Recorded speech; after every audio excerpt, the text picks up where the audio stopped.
میں نے دیکھا کہ اعزازی شہریت اور گڈ ول ایمبیسیڈر خیر سگالی جی جی سفیر کے طور پر وہ سند دی گئی اس میں، اور رات کے 3 صدارت میری رکھی گئی. بڑی عام شخصیتیں اس کے اندر وہاں پر جو ادب کے حوالے سے، زبان کے حوالے سے موجود ہیں، وہ موجود تھیں. تو اس حال میں یہ واقعہ مجھے بھولتا نہیں، بہت یاد آتا. 3:30 بجے کے قریب مجھے پڑھنے کے لیے کہا گیا.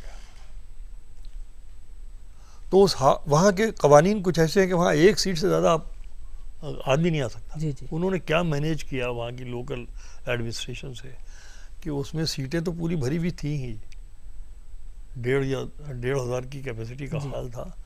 لوگ دیوار سے لگے ہوئے تھے، کھڑے ہوئے.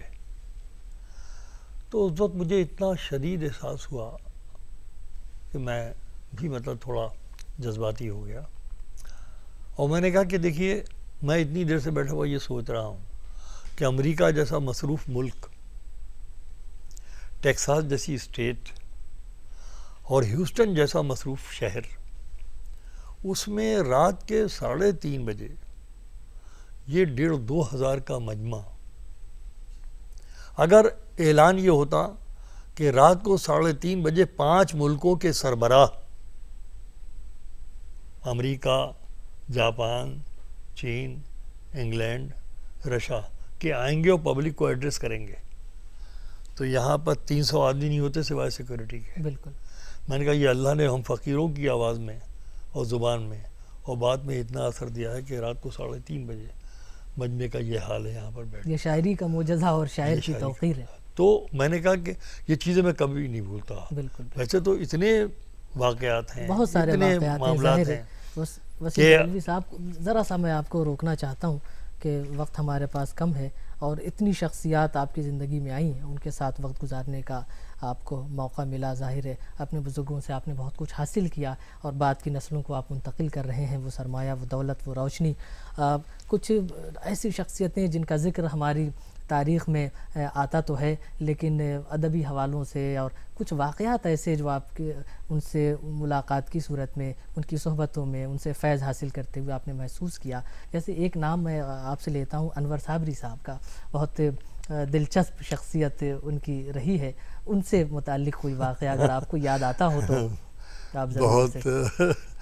بہت دلچسپ شخصیت کی طرف آپ نے اشارہ کیا، اور مجھے حیرت ہے کہ آپ نے بالکل دوران گفتگو بغیر کسی پلاننگ کیے ہوئے، بغیر کسی آپ نے پہلے سے سوچی سمجھی بات کی اشارہ کیا. اس میں کوئی شک نہیں کہ ہمارے علامہ انور صابری صاحب مرحوم بڑی دلچسپ اور بڑی حد پہلو شخصیت تھے. سیاست میں بھی ان کا اتنا ہی دخل تھا، اور شاعری کے میں بھی تھے، اور وہ اور دیگر کاموں میں بھی. تو ان کو اگر آپ نے شاید نہیں دیکھا ہوگا، اگر دیکھتے تو وہ عجیب الخلقت تو تھے ہی، لیکن لباس کے اعتبار سے بھی بہت منفرد تھے. یعنی وہ 6.5 فٹ کا تن و توش تھا ان کا، داڑھی تھی، ٹوپی پہنتے تھے، اور ان کا چوغا جو ہوتا تھا وہ بالکل نیچے تک آتا تھا کہ اس میں آپ پاجامہ نہیں دیکھ سکتے. مطلب کرتا سا ہوتا تھا، لمبا سا، لیکن بڑے ذہین اور بڑے رقیق القلب آدمی تھے. مجھ سے تو بڑی محبت فرماتے تھے. اگر میں آپ کو بتاؤں کہ خیر سناؤں گا وہ واقعہ بعد میں سناؤں گا آپ کو، لیکن دلچسپی کے حوالے سے میں ان کی بناتا ہوں کہ وہ مجمع کو چھیڑتے بھی تھے، اور اگر کوئی اچھا جملہ آتا تھا تو اس کو پسند بھی کرتے. علی گڑھ کا ایک مشاعرہ ہو رہا، اور اس مشاعرے میں مولانا پڑھنے کے لیے آئے. ہم لوگ تو بہت چھوٹے تھے، ان کے سامنے بڑا ادب کرتے تھے، بڑا احترام کرتے تھے.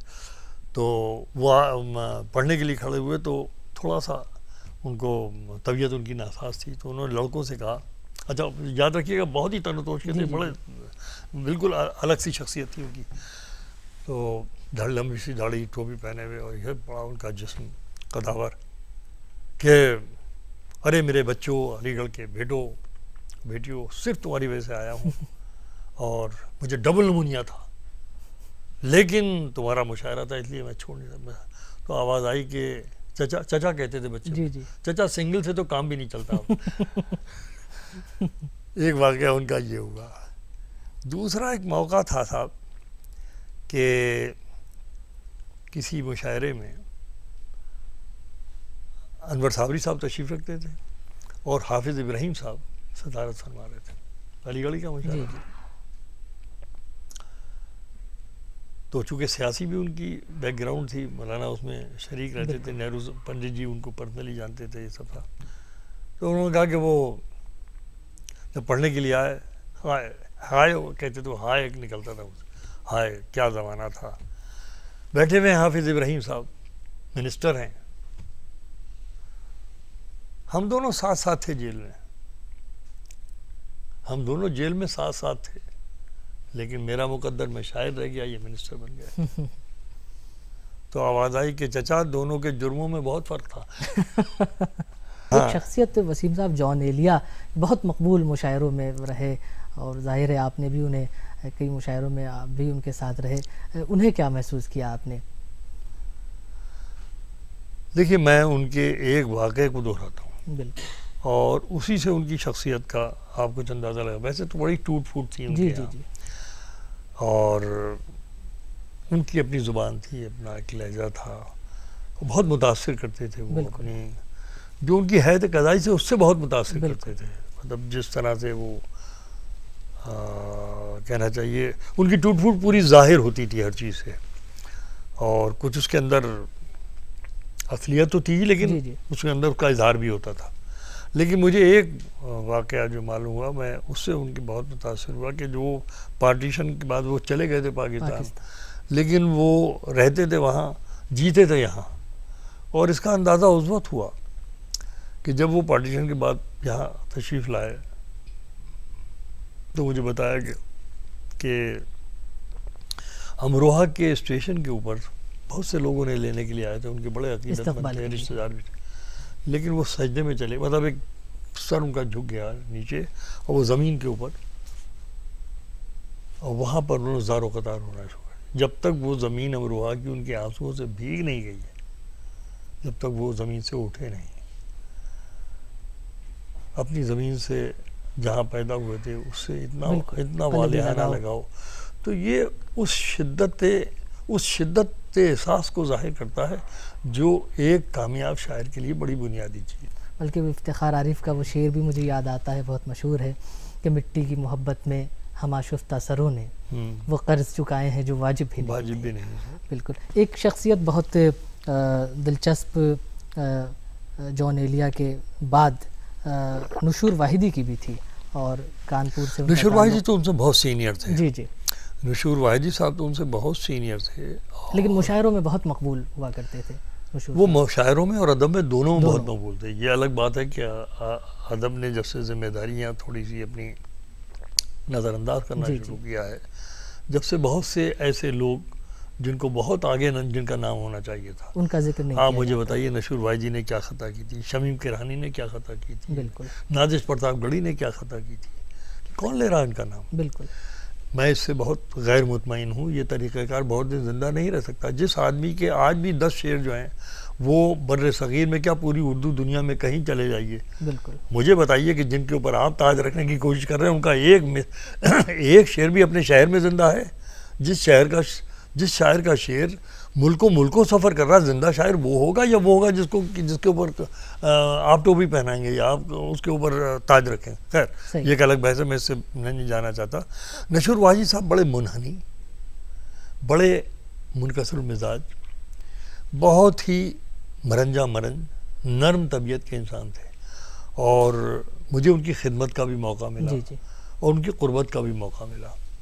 بلکہ ایک نوعمر شاعر، میں نام نہیں لوں گا، جس کو ہم تھوڑا، مجھے کوئی بھی آدمی کہیں ملتا ہے تو میں پروموٹ کرنے کی کوشش کرتا رہا ہوں، میرا پورا کیریئر اس طرح کا رہا، مزاج کا حصہ رہا. ہاں تو میں نے ایک شاعر تھے، بالکل آئے تھے مشاعروں میں، مجھ سے بہت کہا، تو میں نے 2 جگہ، تو شکوہ آباد میں نے نمائش کے مشاعرے میں یوگیندر پال صابر صاحب جو ان کے استاد ہوتے تھے ملائم سنگھ صاحب کے، انہی کے کمرے میں ہم لوگ ٹھہر جاتے، وہیں چائے وائے لوگ سپلائی کرتے، تو وہاں ہم شریک تھے، تو ان کو ہم نے بلوایا تھا. اب وہ ہوتا یہ ہے کہ بزرگ شاعر جب پڑھتے ہیں تو لوگوں میں وہ کشش نہیں ہوتی، یا مثال کے طور پر مجمع جانے لگتا ہے، 4 بج جاتے ہیں، اوب بھی جاتے ہیں لوگ سنتے سنتے. تو ایسی کیفیت مشاعرے پہ طاری تھی. تو ان نومر شاعر نے بڑا نادانی کا جملہ بول دیا، کاہے کے لیے بلا لیا جاتا ہے مرتاؤ لوگوں کو کہ وہ. تو میں نے ان سے کلام کرنا چھوڑ دیا. جی جی. اور میں نے ان کو بہت سخت کہا. میں نے کہا میاں ان کا تو ایک مصرع تمہاری سمجھ میں آ جائے تو تمہاری آنکھ میں سنور جائے، شعر کہنا تو بہت دور کی بات ہے. صحیح بات ہے. اور ان کے جوتے سیدھے کر کے تو ہم آئے محفل میں. ارے آپ کی، میں نے کہا آپ تو اس لیے کہ آپ سے فائدہ وابستہ ہے آپ کا، اسے چھوڑیے، لیکن آپ اس لائق نہیں ہے. پھر اس کے بعد انہوں نے صلح صفائی کی بھیا کر. تو کہنے کا میرا منشا یہ ہے کہ نشور واحدی صاحب ادبی انداز کے مقبول تھے. وہ نہیں تھے کہ وہ جناب ہلکے پن سے مقبول ہو. انہوں نے قدروں کے ساتھ شاعری کی تھی، بالکل ویلیو بیس شاعری کی تھی.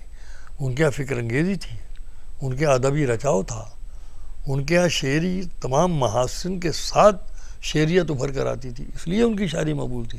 مگر اس وقت وہ طبقہ بھی موجود تھا جو ان کو پہچانتا تھا، پہچانتا تھا. لہذا ان کے ساتھ بڑی ناانصافی ہوئی. ان کا کوئی ذکر کرنے کو تیار نہیں. ارے دیا خاموش ہے لیکن کسی کا دل تو جلتا ہے. چلے آؤ بتائیے، مجھے بتائیے کہ یہ آپ کے، وہ میں اصل میں اس گفتگو کے اندر کوئی چیز ایسی نہیں کہنا چاہتا کہ جس کی سے کسی کی دل آزاری ہو، لیکن گزشتہ 30-35 سال کے لوگوں میں سے کتنوں کے شعر ہیں جو زبازدِ خاص و عام ہیں. صحیح کہہ رہے ہیں. زبازدِ خاص و عام ہونے کے لیے دیکھیے اس میں بڑی امپورٹنٹ بات جو ہے وہ یہ ہے کہ اس کو اس محاورے تک آنا پڑے گا. صحیح بات ہے. جس میں احساس کی بھی شمولیت ہو، فکر کی بھی شمولیت ہو، اور سب سے بڑی بات یہ ہے کہ اس کے اندر زبان کا وہ پہلو ہونا چاہیے جو زبازدِ خاص و عام ہونے کی صلاحیت رکھتا ہو. بالکل بالکل. میں آپ غالب کو لے لیجئے، بڑی شاعری ہے غالب کی، بہت بڑی شاعری، اتنا لکھا گیا ہے، پڑھتے ہیں لکھتے ہیں سب کچھ ہے. لیکن اگر آگاہی دامش و نیزن جس قدر چاہے وہ چاہے، ان کا مدعا ان کا ہے اپنے عالم تک. کیا اس سے غالب ہیں؟ نہیں ظاہر ہے. یہ تو غالب تو اپنی زندگی میں اپنے آپ کو بدلے لے رہے ہیں. بالکل. یہ نقش فریادی ہے کس کی شوقی ہے، تحریر کا کاغذی ہے، پیرانہ یہ کہتے کہتے آ جاتے، آگے چلے آتے ہیں کہ دل نادہ تجھے ہوا کیا. آخر یہ کب سمجھ میں آئے گا لوگوں، یہ کب آئے گا لوگوں کی سمجھ میں کہ بڑی بات کہنے کے لیے بہت آسان زبان چاہیے. بالکل. اور یہ ایک آپ آسان زبان کی بات کر رہے ہیں وسیم بریلوی صاحب، تو ایک شخصیت مجھے یاد آتی ہے، دلاور فگار صاحب. اور ظاہر ہے طنز و مزاح کے شاعر، اور ہمارے ہاں طنز و مزاح کی شاعری کی ایک پوری روایت موجود ہے. اکبر الہ آبادی سے اگر ہم دیکھیں تو ہمارے بڑے شاعر گزرے ہیں. بہت آسانی سے لوگ طنز و مزاح کے شاعروں کو نظر انداز کر دیتے ہیں، لیکن اکبر ہمارا پہلا انٹلیکچول شاعر بھی ہے جس نے سیاست پر، سماج پر، اور صحت کے تعلیمی نظام پر اور حکومت پر ایسا گہرا طنز کیا ہے، ایسی وار کی ہے کہ اس کی کاٹ، اس کی چوٹ آج بھی محسوس کی جاتی ہے. اور آج کی نسل بھی وہ جب شاعری پڑھتی ہے تو اس زمانے سے اپنا رشتہ استوار کر لیتی ہے. دلاور فگار صاحب کے بارے میں آپ کی یادیں بہت ہیں. انہوں نے آپ پر ایک نظم بھی لکھی ہے، میں نے پڑھی بھی ہے، چاند پر مشاعرہ. نہ جانے کیسی نظمیں ایسی مشہور ہوئی ہیں، مشاعروں میں بہت مقبول تھے، بہت لوگ ان سے محبت کرتے تھے، انہیں سنتے تھے. ان سے متعلق کوئی واقعہ اگر آپ. میں BA میں طالب علم تھا، مجھ سے عمر میں خاصے بڑے تھے جی، لیکن میں شہری محفلوں میں اور ادھر ادھر کا ذکر میں آ گیا تھا. جی جی. تو دلاور فگار صاحب کے پتہ نہیں یہ بات بھی کہنا منا، ایک شاگرد تھے، نام چھوڑیے جی، ایک شاگرد تھے جن کو وہ طنزیہ یہ کلام جو تھا کہہ کے دے دیا کرتے تھے، اپنے آپ تحت میں پڑھتے تھے. بڑی کامیاب غزلیں انہوں نے طرح مشاعرے بدائیوں کا اندر، بدائیوں میں ایک ایسی روایت تھی کہ ہر ہفتے 15 دن وہاں کی اس زمانے میں 50-60 کے اندر طرح مشاعروں کا مطلب ہوتا رہتا، مطلب وہ بالکل حصہ بنے ہوئے تھے وہاں کی تہذیبی زندگی کا، جو زمانے کا وہ پورا وہ تھا نا ہینگ اوور، ذمہ داریاں جانا اور یہ وہ، اس کے اندر بڑا شاعری کا چرچا تھا وہاں پر. تو یہ ہم سنتے رہتے تھے بریلی میں، ہمارے یہاں بھی تھا.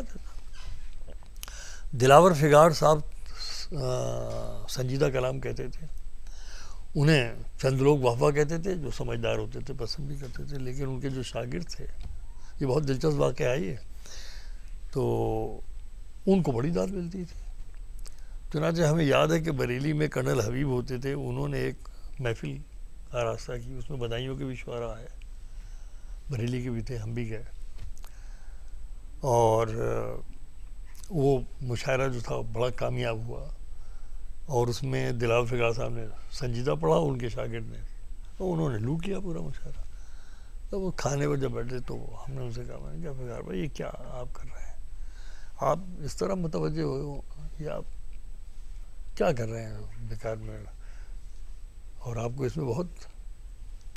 وہ سن لیا انہوں نے، تھے بڑے موڈی آدمی اور بڑے اجلت پسند، اور جو طے کر لیں بس وہ اس سے ہٹ کر گئے. ڈالتے. خیر اسی دوران اب زندگی بدل گئی، ہم ادھر پڑھائی میں لگ گئے، وہ اپنے جاتے آتے رہے مشاعروں کے اندر. پھر ہمارا ساتھ ہونے لگا مشاعروں میں، اور زیادہ ساتھ ہونے لگا ان کا. تو یہ ہوا کہ ابھی وہ طنز و مزاح میں نہیں آئے ہیں، میں اس کو بتا رہا ہوں، اسی اسٹیج پر آ رہا ہوں. تو یہ ہوا کہ صاحب بامبے میں ایک مشاعرہ ہوا جس کو جانی واکر نے کیا تھا. اچھا. یہ پہلی بار آئے گا کسی کے سامنے واقعہ جو میں دوہرا رہا ہوں. بالکل. جانی واکر نے وہ مشاعرہ کیا تھا، اور اس کے اندر چونکہ ان کی شہرت پھیل چکی تھی، ان کے شاگرد تھی، نام ہم نہیں لیں گے ان کا، تو ان کو مدعو کیا گیا. اب بدایوں کے رہنے والے شاعر کو بامبے میں مدعو کیا جائے تو آپ سوچ ہی نہیں سکتے کہ 60s میں اس کی کیا اہمیت تھی. مطلب ایسا تھا کہ جیسے کیا چیز حاصل ہو، پدم شری مل گیا، کیا مل گیا. لہذا صاحب اساتذہ جو تھے بدایوں کے وہ جم کر بیٹھے، اور انہوں نے ان کے لیے محنت کی کہ بدایوں کا آدمی جا رہا ہے. وہ بیچارہ بڑا کم بساط آدمی تھا، تو اس کے لیے تیار کیا گیا سارا کلام، اور انہوں نے شیروانی سلوائی، پاجامہ پہنا، اور جناب کامدانی کا جوتا پہنا کے سب ان کو رخصت کیا گیا کہ بدایوں جا رہے ہیں. بدایوں میں اس زمانے میں شکیل بدایوں کا بڑا چرچا تھا. شکیل نے کہہ دیا تھا بدایوں کا شاعر آ رہا تو مجھ سے ملوانا. شکیل ملوایا، تو یہ بیچارے کو ان کو سب نے استاد نے بتا دیا تھا کہ بولنا مت، بس کم سے کم بولنا، ورنہ بولو گے تو سب کھل جائے گی.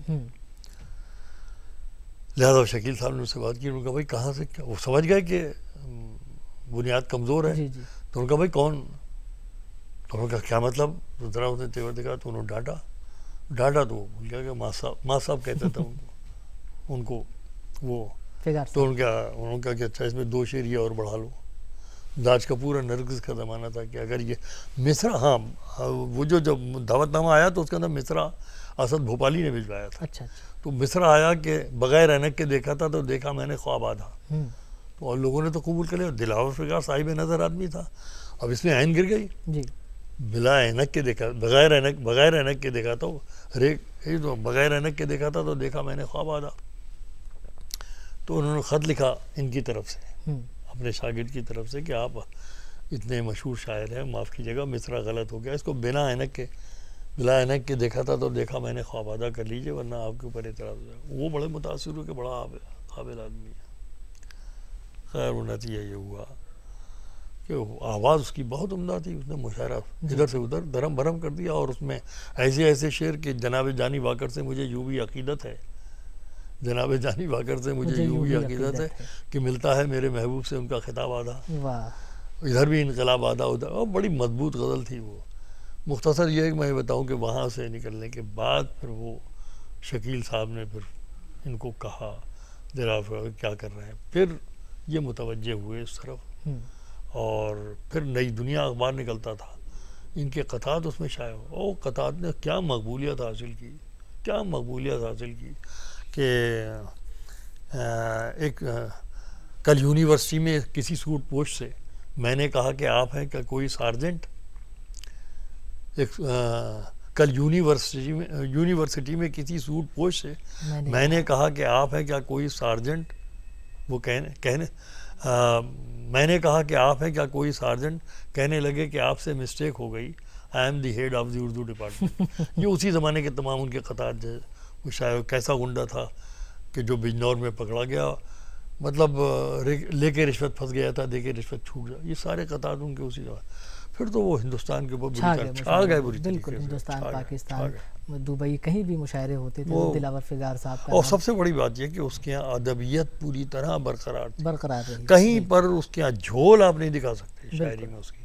یعنی میں سمجھتا ہوں کہ موازنہ نہیں کرنا چاہیے. سید محمد جعفری اور دلاور فقار کم و بیش ایک ہی عہد کے ہیں، مگر دلاور فقار اپنے رنگ میں کوئی اپنا جواب نہیں رکھتا. بالکل. بلکہ دلاور فگار صاحب کے قطعات کا آپ نے ذکر کیا تو قطعات کے حوالے سے ایک بڑا اہم نام مجھے یاد آتا ہے نریش کمار شاد کا. جی کہ ان کے قطعات بہت مشہور ہوئے اور ظاہر ہے آپ سے بھی ان کے ملاقاتیں رہیں. ان سے بھی ان اور کا ذکر بھی بہت کم آج تقریباً لوگ بھولتے جا رہے ہیں انہیں. ان کو بھول گئے. تقریباً آپ کے اسی دور کے ایک شاعر تھے پریوار بٹنی. جی. انہوں نے نظمیں بڑی خوبصورت لکھی ہیں. تو نریش کمار شاد ان کا بھی کہیں ذکر نہیں آتا. ارے بھائی کس کس کو کہیے آپ. روش صدیقی. روش صاحب بالکل. روش صاحب ابھی ان کی کتاب کلیات ان کا چھپ کر آ گیا ہے. میں وہ بتا رہا ہوں. دیکھیے اصل میں ذکر میں آنے کے لیے آپ اتنے ہندوستان کے رسائل نکلتے ہیں. آپ کا ایک سیٹ آف پیپل ہے ان کے. ارے بھائی ٹھیک ہے بہت اچھی بات ہے جو لوگ کہہ رہے ہیں ان کا نام لیجئے لیکن آپ پورا کا پورا تاریخی تسلسل بھلا دیجئے کہ فراق کے بعد کن کن لوگوں کا کیا کیا کنٹریبیوشن ہے. تو وہ تو مناسب بات نہیں ہے. ظاہر ہے. تو نریش کمار شاد کے حوالے سے اگر آپ کوئی واقعہ. بھائی نریش کمار شاد صاحب جو ہیں وہ بڑے کہنا چاہیے آؤٹ اسپوکن تھے. بہت ہی برجستہ بولتے تھے. وہ کوئی مصلحت بحث نہیں جانتے تھے. صاف کوئی. اور زیادہ تر ان سے نشے میں ملاقاتیں ہوتی تھی. یعنی ان کو عام حالات میں بہت کم دیکھا ہم نے. ہمارا واسطہ بھی پڑا. مشاعروں میں بھی یہاں پر شرکت ہوئی. بلکہ یہیں ہوم سیکریٹریٹ کا ایک مشاعرہ تھا. اس میں تو بڑی ایسی کیفیت میں ان کو دیکھا کہ بہت افسوس بھی ہوا. تو وہ شراب نوشی کے معاملے بہت. لیکن ان کے حوالے سے ایک دلچسپ واقعہ ضرور ہے کہ وہ مراد آباد میں ایک کوی سمیلن مشاعرہ ہوتا تھا جی جنوری میں 26 جنوری کے موقع پر. برسا برس اس میں جانا ہوا اور وہ برسا برس ہوا بھی. اب تو نہیں ہو رہا ہے لیکن برسا برس مشاعرہ ہوا. اس میں جانا ہوا. آج ہمارے پاس اتنا تو وقت نہیں ہے کہ ہم ان سارے واقعات پر تفصیل سے گفتگو کر سکیں اور ماضی کی وہ یادیں ہم تازہ کر سکیں. لیکن جو کچھ بھی ہمارے پاس وقت ہے ہم نے بڑی اہم شخصیات کو یاد کیا ہے اور یہ ہمارے لیے ہماری خوش قسمتی ہے یہ ہماری. لیکن آج کا یہ انٹرویو اس وقت تک نامکمل رہے گا جب تک ہم آپ کے شعر نہ سنیں. دل کے رشتے ہی گرا دیتے ہیں دیواریں بھی. واہ کیا مصرع ہے. دل کے رشتے ہی گرا دیتے ہیں دیواریں بھی اور دل کے رشتوں ہی کو دیوار کہا جاتا ہے. کیا بات.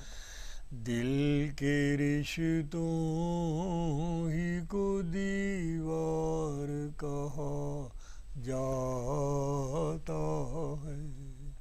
اور یہ شعر بھی سنیے عنایت کہ یہ میری آخری شب تو نہیں میں خانے میں. واہ واہ واہ. یہ میری دیکھیے غالب کا وہ شعر ذہن میں رہے. پھر سنیے یہ کہ یہ میری آخری شب تو نہیں میں خانے میں کانپتے ہاتھوں سے کیوں جام دیا جاتا ہے. کانپتے ہاتھوں سے کیوں جام دیا جاتا ہے. جام دیا جاتا ہے. رات آدھی سے زیادہ ہی گئی ہوگی وسیم. رات آدھی سے زیادہ ہی گئی ہوگی وسیم.